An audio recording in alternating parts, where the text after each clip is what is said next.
hear you clap your hands. Shout, you are amazing. You are amazing. Wave your hands, glorify the name of the Lord. Only Him is amazing. He has made us wonderfully, fearfully. We thank you. We praise your name, Father. Let your name be glorified. In Jesus' mighty name we pray. Somebody shout the loudest, Amen. Celebrate the Lord, somebody. Please, you may be seated. Welcome to church. Hallelujah. You know, we started on a teaching last Sunday titled The Good Fight, part number 1. Amen. Somebody shout amen. The Good Fight, part what? Part 1. And I try to make you understand what is it that is the good fight. What is it that is the good fight?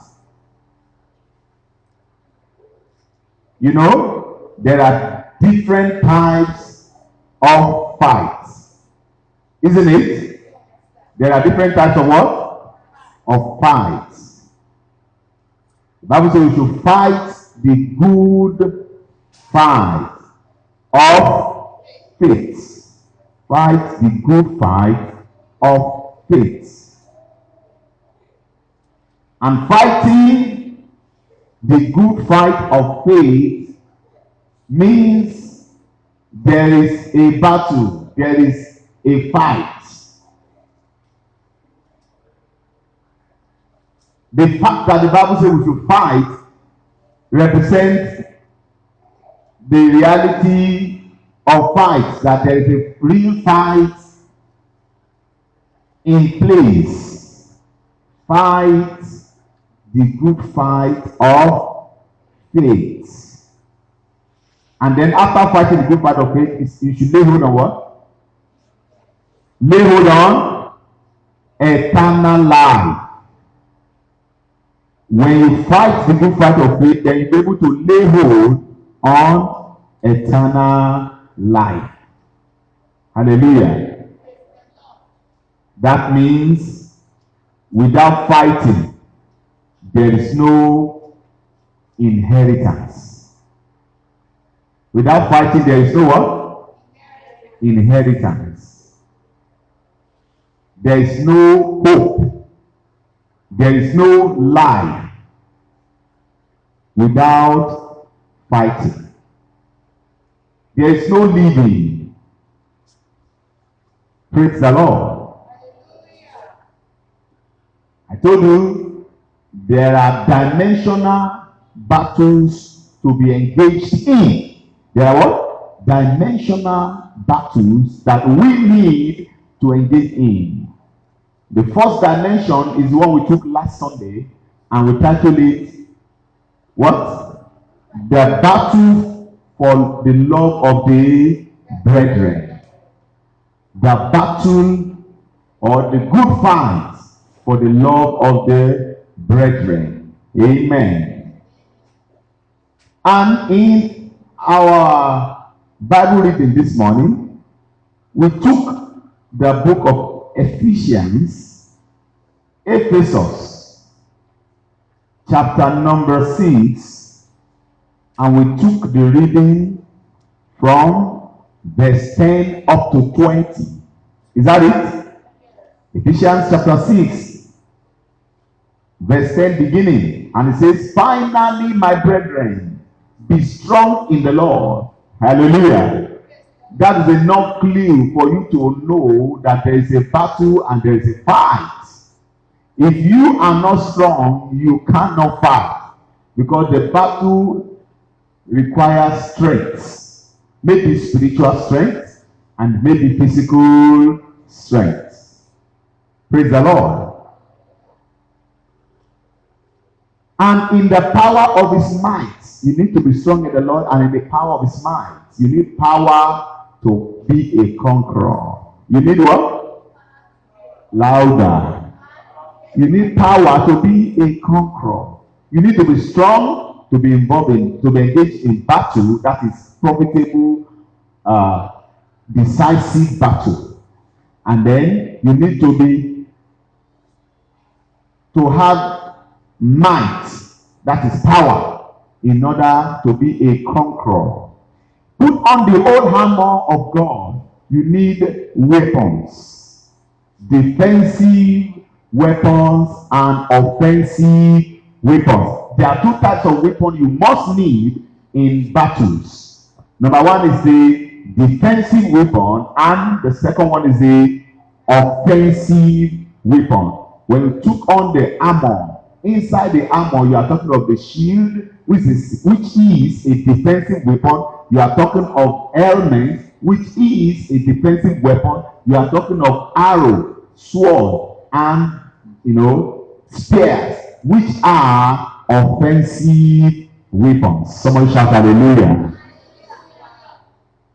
Put on the whole armor of God, that you may be able to stand against the wiles of the devil, against the attacks of the devil. And then verse 12 says, for we wrestle not against flesh and blood, but against principalities and power, against the rulers of darkness and of this world, against spiritual wickedness in high places. Therefore, take unto you the whole. How many? The whole. Today we are taking on the good fight, part number 2. In this part 2, we shall be talking about battling for your inheritance. Battling for your what? Your spiritual inheritance. Battling for your spiritual inheritance. Quickly go to the book of Deuteronomy. Dethrone your enemy. In chapter number 2, and we will read verse 24 beginning. Deuteronomy chapter 2, verse 24 beginning. Hallelujah. I say hallelujah. Are we there? The good part 2. The battle for your spiritual inheritance. Now in verse 24 of Deuteronomy chapter number 2, the Bible reads thus: rise ye up, take your journey, and pass over the river Arnon. Behold, I have given into your hand what? Sihon, that's an inheritance. The Amorite, king of Heshbon, that is number 3 inheritance, and his land, for beginning to possess them and contend with him. There are so many inheritances, so many spiritual promises, physical blessings that God has made available for us, but you don't get them on platter of gold, you get them on the battlefield. We are going to pray this morning, but before then, I want to enlighten us so that we don't fight futile fights. We don't engage in futile battles. The Lord said, rise ye up. Number one way to begin to possess your possession in battle is to rise up to fight. Nobody fights battles on the seat. Neither do you win wars on your bed. Say amen. Louder. Rise ye up. Take your journey. What is that journey? The journey to the battleground. Many a times they say we walk down the memory lane. But I will tell you this morning, many a times you need to journey to the battleground in order to possess your possession. The Bible even said, contend with him in battle. There is battle. There are battles.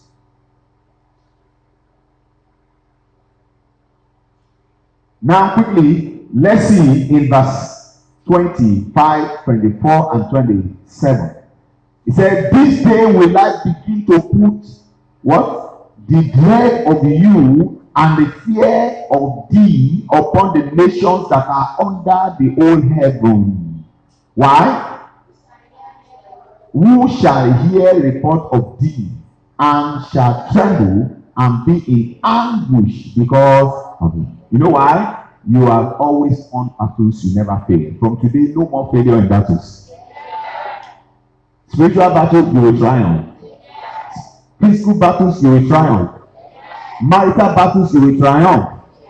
Social, political battles, you will triumph. Economic battles, you will win. And because you are winning these, different levels of battles on the progressive measure, the other battles awaiting will begin to tremble and fear even as you approach to them.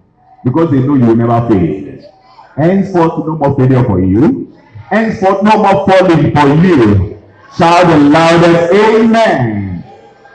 Quickly see verse 26. He said, and I sent messengers of the wilderness of Kedemoth unto Sihon, king of Heshbon. It was recounting the story, but that's not where we are going. Now quickly see in verse 30. Verse 30. Are we there? He said, but Sihon, king of Heshbon, will not what? Will not let us pass. Any devil that will not let you pass, you turn them to your footmats.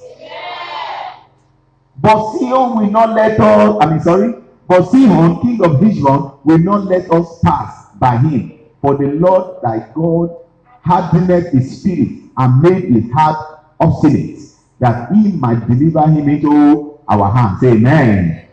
As appeared this day. And the Lord said unto me, behold, I have gone to give Zion and his land before they begin to possess them, and thou mayest inherit his land. 32. Then Zion came out against us, and all his people to fight at Jahaz. And the Lord our God did what? Deliver him before us, and we smote him, and this his sons and all his people. Today you will smite your enemy. You will smite your challenges. You will tread them under. You will mash them flat. They will become as powder, and the wind of them will blow them away. Somebody shout the loudest, amen. Now, what are those inheritances that has been made sure for you to possess? Why will you fight for inheritances that you don't know even existed? Why will anybody fight for what was not existing? The reasons why you must fight is because there are blessings, there are promises, and there are inheritances that are in existence for you, that are already available and made available by God through Jesus Christ for you and for me. Say amen. Number one of them is found in the book of Exodus. Quickly, Exodus in chapter number 23. We want to pray this morning, I said to you, but let's enlighten ourselves a bit so that we know how to pray correctly and win decisively. Somebody here, you will win decisively. Every battle, I say you will win decisively, because we are going to pray correctly. We are going to battle and fight wisely. Somebody shout a wise amen. Exodus 23 in verse 26. Are we there? And the Bible says in verse 26, there shall nothing cast their young, nor be barren in thy land. The number of thy day I will fulfill. There are 3 inheritances for you. You will not be barren. People of God, listen. Poverty is a kind of barrenness. What did I say? Poverty is a kind of barrenness. When somebody is lacking financial wherewithal.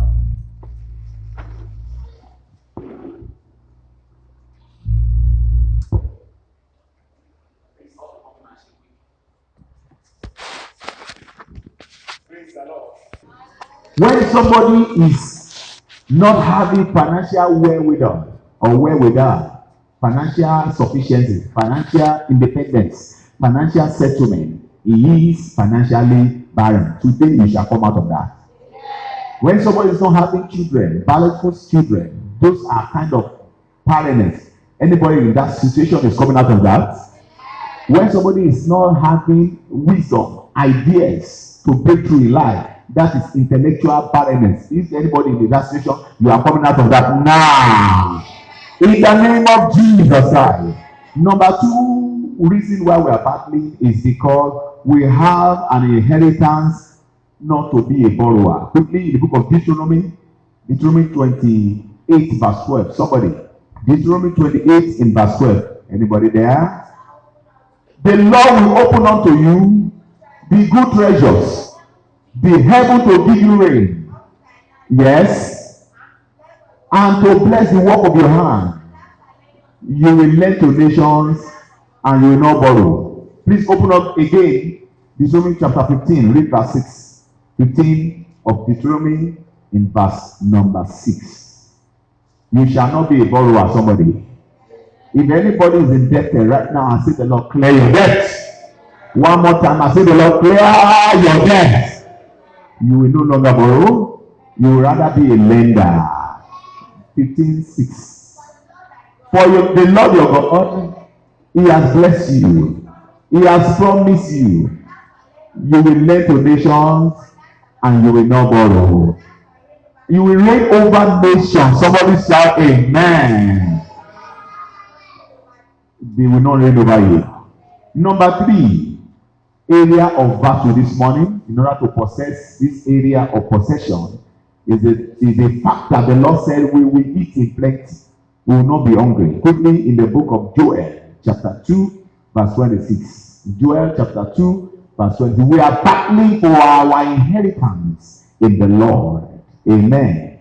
Joel 2:26. Quickly. You see the reason why the devil don't want many people to be in church today?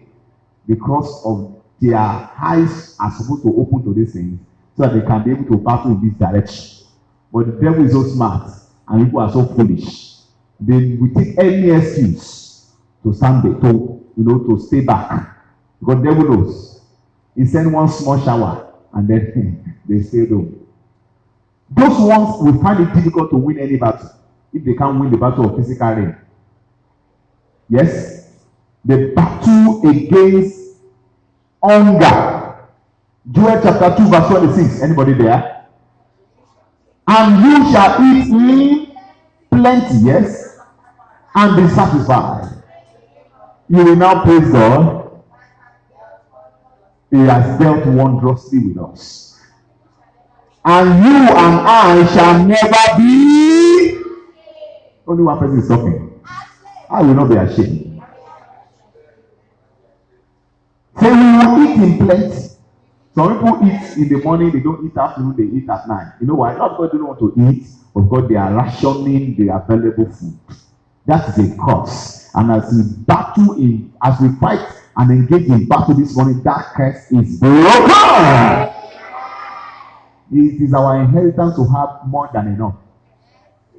It is our inheritance to have more than enough. You say, and you shall eat in plenty and be satisfied, because the Lord has done wondrously with you, and you shall not be ashamed. Another dimension by which we are going to be engaging in battle this morning, right, to possess this dimension of inheritance, is the fact that the Lord said, our life shall be peaceful. Our life shall be what? Peaceful. See quickly in the book of 1 Samuel chapter number 25, as we read in verse 6. 1 Samuel 25 in verse 6. We are going to pray shortly. Amen. Anybody there? Yes. This is what the Lord is saying. Yes. You will live in prosperity. You will be peaceful. Your house will be peaceful. Everything you have shall be peaceful. Your marriage will be peaceful. Your property will be in peace. No burglary, no armed robbery, no theft, no fire outbreak. Nothing will shake you. Nothing will shake your inheritance. Your children will be at peace. Your household will be at peace. Somebody shout loud, amen. All these are worth fighting for. What did I say? All of these are worth fighting for. Because the Lord has made us all of these things, made it available for us. He said he has made all things available for us to enjoy. But the devil is a stupid devil. He fights concluded battles. Battles that are already decided to his loss. That is what is always engaged in. But thank God that we always are more than conquerors. Somebody say amen. See, the devil is very trickish, and God is more smarter. No matter how trickish the devil is, God is smarter than him. God was never intended to have us ignorant of the devices of the devil. It was never intentional or intended of God that these people shall be ignorant. Yet God said, my people perish because they lack knowledge. That means they are destroyed, they are attacked, they are won. The enemy have victory over them. They are poor, they are sick because they are ignorant. Today you're ignorant. Die! Every stronghold of ignorance in your life, I say, is broken. Every stronghold of ignorance in your life is broken. In the name of Jesus. The battle for our spiritual inheritances. Listen to me. Jesus Christ knows the efficacy of battles and engaging in fights. He knows the efficacy of being engaged, the purpose, the power, the reason, and the whys, WHYS, of the need to be engaged in battles. And he knows that before you can engage in battle, you need to get set, get prepared, and be ready. See something with me in the book of Luke in chapter 22, verse 35 and 36. Just 2 verses. Jesus knew that his time was close and the enemy was ready to, maybe break up the time abruptly in order for him to lose his mission. Jesus instructed his followers to do something. He was making them to understand the efficacious importance of getting ready for battle and the efficacious importance of having all battle weaponry ready before battle ever comes. Luke 22, anybody? 35 verse 35 and 36. And Jesus said unto them, before, when I send you without pause and script and shoes, do you lack anything? And they answered him, no, we do not lack anything. That was before. Ministry is very cheap. Anybody can go and start ministry without anything. You can start business without anything. Sometimes opportunity just come, it flows, blessings flow anyhow. Before. Now verse 26, everybody want to go. Then said he unto them, did you hear that? He said what? But faith. 2 statements again. I can't hear you. But if you are lazy before, go and hang your laziness. Because time has changed. If you used to have free food before, forget about it. Time has. If you used to worship and serve God like a Jessica before, time has. But now it is Jesus talking. The same man that is the same yesterday, today, and is telling you that time has changed. So many people are too like a Jessica for God's liking. the way they handle the things of the Spirit, the things of the gospel. But it is not so in the dark world, in the occultic world, in the evil religious world. Nobody serves their God anyhow. Nobody takes their God for granted in those places. You try it, it's a heavy punishment. Nobody tells you sorry. If you try it, you are gone. There's no second chance. And that is why, our God is slow to anger and plentiful in mercy. And that is why people are so plentiful in stupidity and slow to serving God. Have you ever seen the nations where they want to swear in their leaders into government offices and then they give them some iron machetes and all those things to swear? If you don't know, that is what is happening in Benin Republic. That's why their leaders don't misbehave, because thunder will strike him down. But when you see people taking Bible to swear, they know that God is plentiful in mercy and slow to, and after they swear and enter, they begin to trample on the people, eat the money of the country, put the nation in shambles, and nothing happens. But from today, the time has, because even as we stand and kneel, we shall destroy our destroyers. Read that please louder again. But now, you that help us carry it. Read on. Yes. If you have a script, take it. If you don't have sword, sell your cloth. Go and buy sword. God bless you. Shout hallelujah. Why did Jesus take the issue of battle so seriously? To the extent of selling your cloth to buy sword. Because the issue of battle is what determines your life or your death. Your reigning or your subjugation. People are meant to reign, not to be subjugated. But the lazy will never reign, because it is the battle of the titans, and shall be the survivor of the fittest. Maybe among the fittest.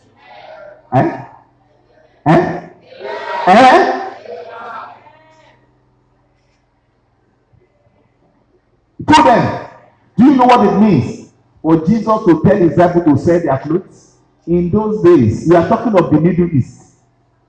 We are talking of Israel. Cold.